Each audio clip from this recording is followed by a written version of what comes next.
सनक सनंदन सनातन सनत कुमार में से श्री सनातन जी की वाणी। परम मुनि परमहंस श्री सनातन जी हर समय 5 वर्ष की अवस्था में रहते हैं और कोई वस्त्र नहीं धारण करते, दिगंबर। दिग माने दिशाएं, दिशाएं ही जिनकी अंबर है, अर्थात नग्न अवस्था में रहते हैं। ये वर्णन करते हैं कि एकादशी व्रत को हरितोष व्रत कहते हैं। भगवान की प्रसन्नता के लिए, हरिजू की प्रसन्नता के लिए एकादशी व्रत रहा जाता है। प्रायः समस्त वैष्णव जन रहते हैं। जो रसिक जन प्रियाजू के चरणों के अनन्य हैं, उनका एक ही व्रत है, श्यामा श्याम की 8 पहर उपासना करते हुए अपने मन वृत्ति को श्यामा श्याम में समर्पित करना। यहाँ ज्ञान ध्यान व्रत कर्म जीते सब काहो में नहीं मोहि प्रतीति, रसिक अनन्य निशान बजायो एक श्याम श्यामा पद प्रीति। पर जो एकादशी व्रत रहते हैं परम धन्य है, वो हरितोष व्रत है।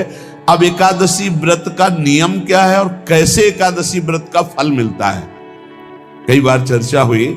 बहुत सुंदर तस्मा शास्त्रम प्रमाणम ते, शास्त्र प्रमाण के अनुसार श्री सनातन मुनि बोल रहे हैं, अथ ते नियमान वच्मि व्रते ह्रस्मिन् दिनत्रये, कास्यम मानुषम मसूरान्नम चणकान को द्रवास्तथा, शाकम मधुपरान्नम च पुनर्भोजन मैथुने, दशम्याम 10 वस्तूनि वर्जयेत वैष्णवः सदा।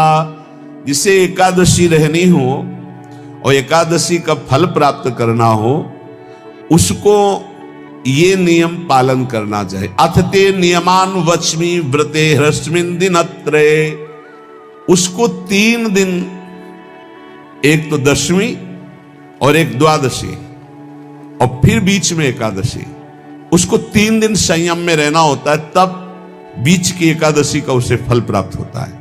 जिसे एकादशी व्रत रहना हो, उसका नियम है कि दशमी के दिन कांसे के पात्र का त्याग करे। वैष्णव सिद्धांत है कि कभी जिसमें मांस बना उस रसोई का भोजन न ग्रहण करे।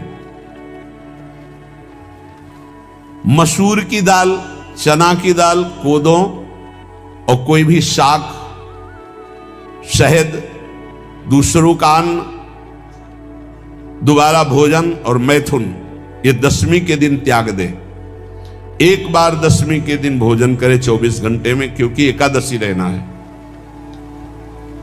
कांसे का पात्र, जिस रसोई में मांस बना उसके भोजन का त्याग, मसूर की दाल, चना, कोदो, शाक, मधु अर्थात शहद और दूसरे के द्वारा दिया हुआ भोजन और दोबारा भोजन और मैथुन क्रिया, इनका दशमी के दिन कभी भी प्रयोग ना करें।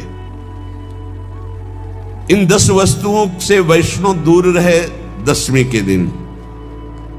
फिर एकादशी के व्रत में, ये पीछे तो हम वर्णन कर ही चुके हैं, कहीं नहीं आया कुटू का कचौड़ी पकौड़ी और सिंघाड़ा का हलवा और सावा, ये दुनिया के खीर और सब। ये एकादशी के दिन किसी भी तरह की गेम आदि क्रीड़ा ना खेले। जैसे अब आज व्रत है तो बैठे हैं अपना मोबाइल में गेम खेल रहे हैं, ऐसा कोई भी क्रीड़ा नहीं। द्वैत क्रीड़ा, किसी भी तरह का गेम, ये सब खेल नहीं। द्वैत क्रीड़ाम च निद्राम च तांबूलम दंत धावनम, परापवादम पैशून्यम स्तेयम हिंसाम तथा रतिम, कोपम हनत वाक्यम च एकादश्याम विवर्जयेत। एकादशी के दिन उपासक को चाहिए कि वो किसी भी तरह की क्रीड़ा, मनोरंजन बिल्कुल नहीं। चनिद्राम, नींद नहीं लेनी उसको, न दिन में न रात में, एकादशी व्रत। और प्रायः पुराने महापुरुषों ने ऐसा किया है। रामदास जी डाकोर के रात में जाते थे, रणछोड़ भगवान के यहाँ कीर्तन करते थे जाकर, तभी तो भगवान उनके कीर्तन पर, उनकी भक्ति पर रीझ कर गाड़ी में बैठकर उनके साथ आए थे। पूरी रात जगकर कीर्तन करना, और दिन में तो सोना ही निषेध है। द्वित क्रीड़ाम च निद्राम च तांबूलम,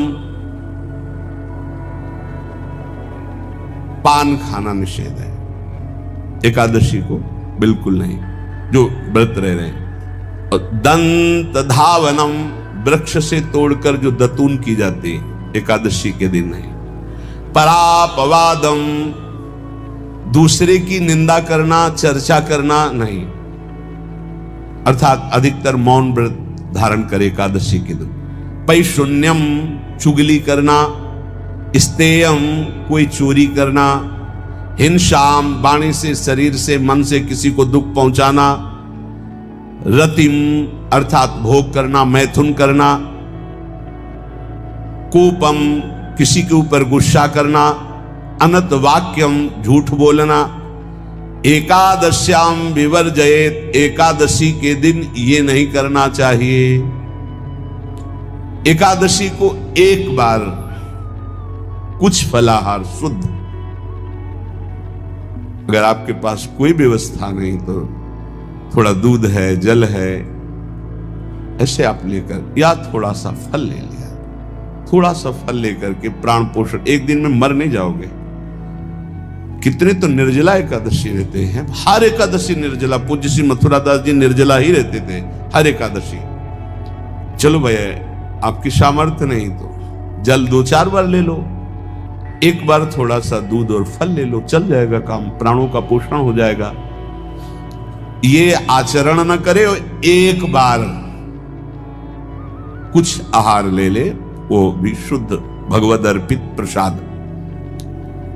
फिर द्वादशी को काश्यम मांसम सुराम छौद्रम तैलम वितथ भाषणम व्यायामम च प्रवासम च पुनर्भोजन मैथुने अस्पृश्य स्पर्श मासूरे द्वादश्याम द्वादश त्यजेत।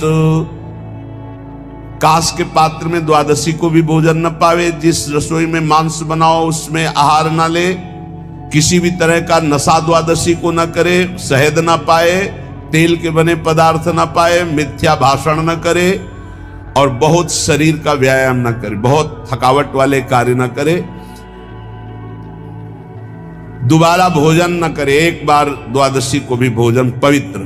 मैथुन न करे, जिसका स्पर्श नहीं किया जाता है ऐसे पदार्थों का स्पर्श न करे, और मसूर की दाल न खाए। द्वादशी को जो इन नियमों का पालन करता है, दशमी द्वादशी ऐसे और एकादशी ऐसे, तब उसे एकादशी व्रत का फल प्राप्त होता है। जो इस पद्धति से ये जो मनमानी है सब नहीं, हर पदार्थ मिल जाएगा आपको फलाहार में। हर पदार्थ हमको बताया गया कि आपको जो चाहो सब पदार्थ फलाहार का। अरे भाई, हरितोष व्रत है तो हरि प्रसन्नता के लिए एक दिन भूखे रहने बहुत आनंद आता है। पहले भगवत कृपा से ऐसी गंगा जल पी करके कुछ दिन, फिर कभी कभी निर्जला एकादशी का भी आनंद। बड़े संन्यास मार्ग में थे तो बड़े संयम से सब शास्त्रीय पद्धतियों का निर्वाह होता था। उपासक को चाहिए कि इन नियमों से व्रत का अनुष्ठान करे, मनमानी आचरण न करे। सबसे प्रार्थना जो एकादशी रहते हो, हरितोष व्रत इसे कहते हैं, भगवान की प्रसन्नता के लिए रहा जाता है, रहना चाहिए। जो अपनी आचार्य परंपरा में है, जैसे जिनका सिद्धांत है, पर रहने का सिद्धांत ये श्री सनत कुमार जी वर्णन, श्री सनक जी महाराज, ये सनत कुमार जी वर्णन की। सनक जी महाराज कह रहे हैं, यदि भगवान का आश्रय नहीं, सत्संग नहीं है, तो इन 4 में से एक हो तो नाश कर देता, फिर चारों हो तो सर्वनाश हो जाता है।